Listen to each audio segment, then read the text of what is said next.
All right, Aliens 4, the podcast. Shh. Wait, is this the fourth one or the third one? Do me a favor. Disconnect me. I could be reworked, but I'll never be top of the line again. I'd rather be nothing. Welcome to Should You Watch This with the Popcorn Priest, a weekly podcast where movie enthusiasts, ex-movie theater projectionists, new and old friends take the time to talk about a movie that we just watched and answer that very question, should or shouldn't you watch this? The movie poster says 3 times the suspense, 3 times the danger, 3 times the terror. Find out if this is a lie. What? By joining us for our review and breakdown of Alien to the Third Power from 1992. I thought we said no. Oh no, we can spoil. Spoiler alert. Well, there will be a spoiler-free zone, and then some spoilers. But this is our 5th part of a 12-part series of our Alien and Predator extravaganza. Yes.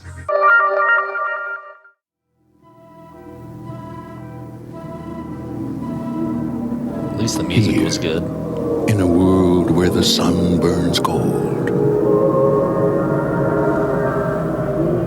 and the wind blows colder, a visitor has come,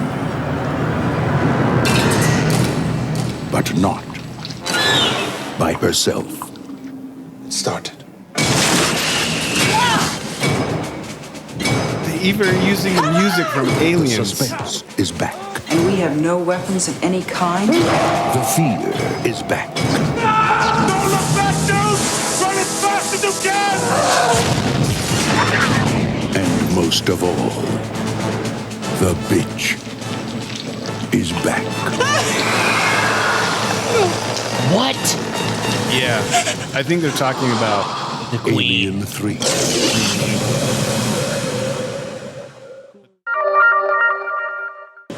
But that moment where they say that is when the alien is right next to Ripley's bald head, and she's like wincing in horror, which was used quite a bit. Maybe they said bitch because it was a dog alien. Spoilers, dude. Jeez. This might be the first part of our 2-part that series, might be very short because we were going to get into spoilers pretty quick. But before we do that, I need to introduce our guests. Joining me today is recurring guests, Angry Dane and Dr. Dare. What up? Hey, Popcorn Priest. Welcome to Fiorina 161, brothers. Get ready to shave your head.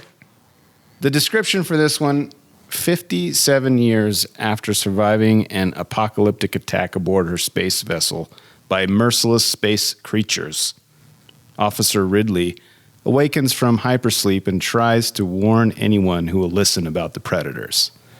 Kind of.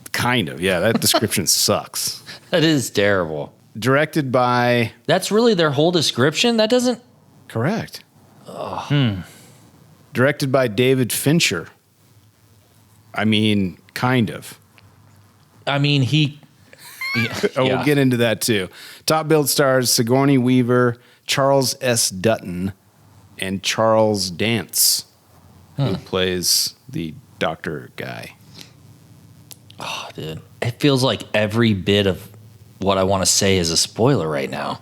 Well, we'll get to it. Runtime of 1 hour and 54 minutes. We watched the extended cut, and there's also what's called an assembly cut, which we did not see. That came out, I think it was like 2015 to 18, somewhere in there, where they got some of the old footage. They up-resed some of the CGI.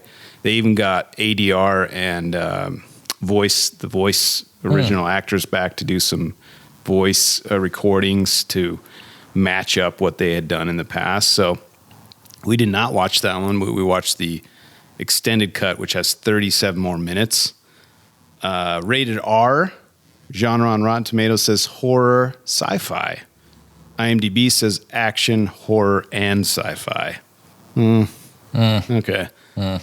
IMDb, speaking of, gives it a 6.5 out of 10, which I felt was high. 288,000 reviews. There are some really good movies that are like 6.5 on IMDb. Correct. That's incredible. That must have, I don't know if it got higher over the years, but super high. Rotten Tomatoes gives it a 45% from 60 critic ratings and 47% from 250,000 plus audience ratings. That seems more accurate. Correct. Still a little high, maybe. So you guys will be surprised at this. The box office haul. So do you guys know how much the budget was for this movie? No. It's super high compared to the last two. It was super high. Remember, the Aliens was only an $18 million budget. This one was, and I got conflicting, there's so much out there about Alien to the Third Power, but anywhere from $50 million to $64 million with the reshoots that had to happen a year after they stopped filming the first time. Mm-hmm. And with that budget, this one made a worldwide box office haul of $159 million. Oh, wow. To this point, chronologically, it made the most of the first three Alien movies. Wow. So it was a dud here in America, but the UK loved it. Really? And it made a ton of money overseas. My wife saw it. Peach saw it in the theater with her dad. Really? Yeah, I told her after we watched the movie, and she's like, "Oh yeah," and then, spoilers. I'm not going to say it, but yeah, she referenced a lot. She remembered like the whole thing, which I thought was nuts. Yeah, it's crazy that this has so much sordid details of how horrible a shoot it was, and how most of the fans didn't really like it, obviously. But it made so much money. Yeah, that's really cool. Interesting. Where to watch this? Good marketing. Yeah, really, really good marketing. I mean, they were using the same audio from The trailer overhyped it. I didn't see it. I just heard what you played, and it sounded totally overhyped. It has that like chiming, beats from Cameron's Aliens, which was really cool. And that's not as cool.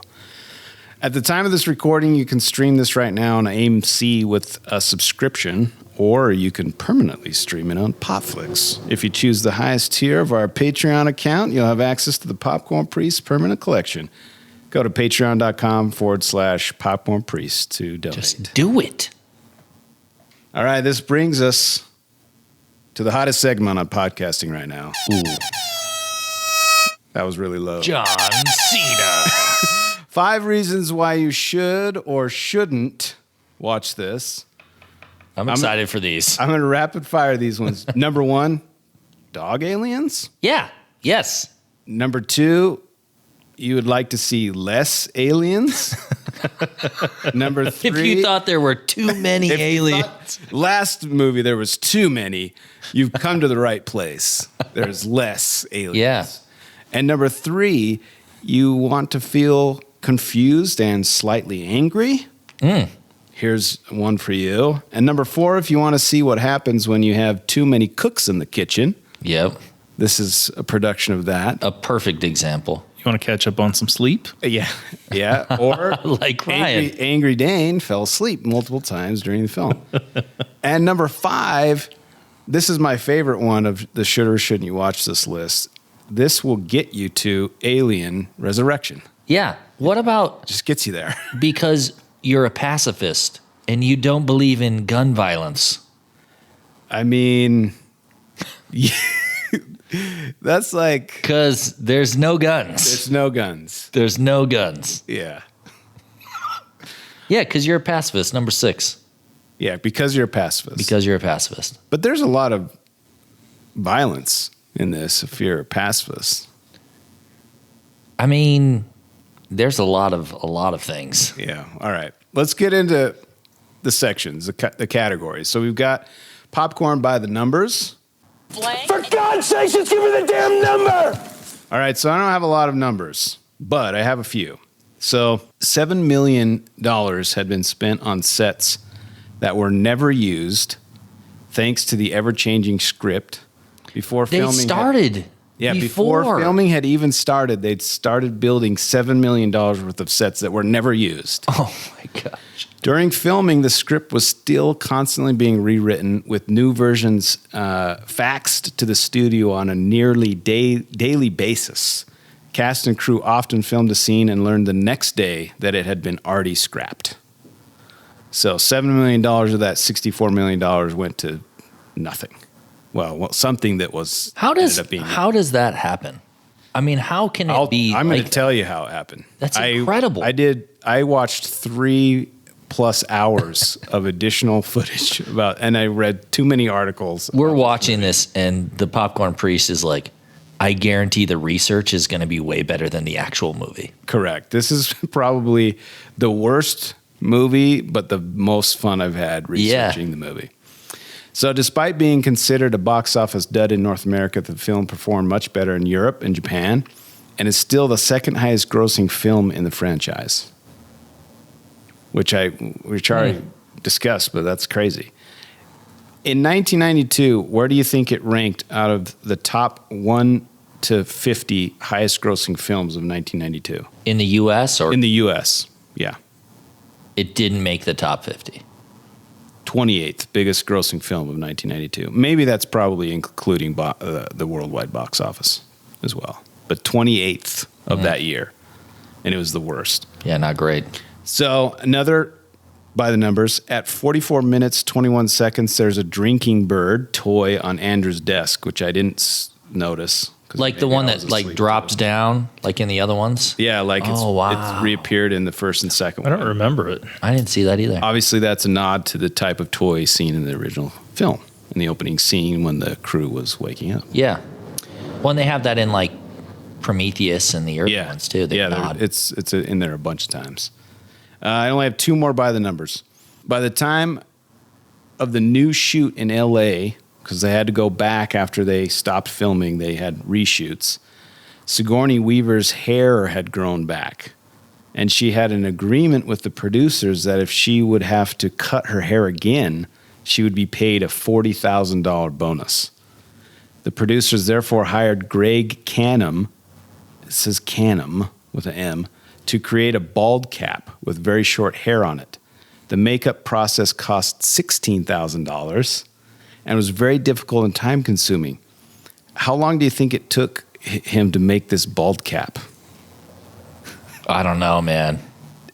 8 days for 12 hours a day, this guy stuck individual hairs into this bald cap. Holy And cow. he said he would quit if they asked him to do it again. And they asked him to do it again twice. And he did it again. He didn't quit. This poor guy. So they spent $32,000 on these things. Just they could have just paid her to shave her head. This poor guy is like putting in individual hairs that are what? I don't know. Dude. An eighth of an inch tall.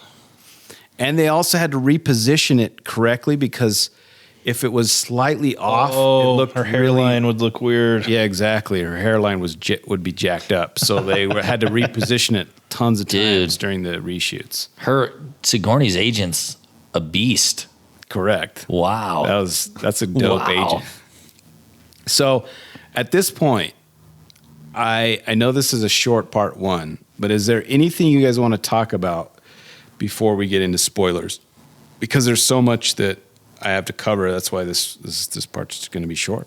I don't know. I think I've thought about it a lot since we watched it, which is, I will say I didn't like it a lot, but I did think about it like, holy cow.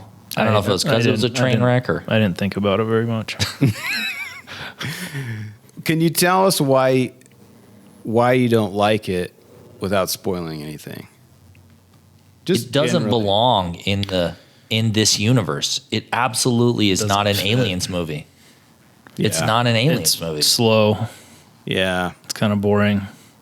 And it doesn't make sense. I don't know if the extended cut add to the slowness. Like, I don't know. Maybe if we'd watched the other cut, it would have been better. So what I read about that too, because I also felt the same way as you do, Angry Dane, is I thought, wow, the pacing's kind of slow. But that's kind of his style. He's like a a slow plotting director, building tension, which didn't really build a lot of tension. But I've heard that the theatrical cut, taking all that out, is way more confusing because you lose whole characters. And even it's more confusing. Well, if you think about it, I can't get into it until we get into spoilers, but there's whole characters that show up and then are gone and then show up again in the theatrical version.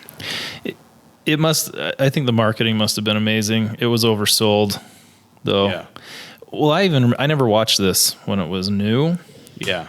But I do remember that iconic scene of the mouth extending towards her face in the trailer. Yes. That was everywhere. Yeah, exactly. Well, at this point, there's going to be spoilers up ahead. So if you want to watch, and I mean, you probably don't need to, but if you want to, and if you're a diehard Alien fan, go watch it and then come back and join us for our breakdown of Alien to the Third Power. Bum, bum, bum. Well, folks, find out even more trivia, more stats. Join us next week for part 2 of our review and breakdown. See you guys next week.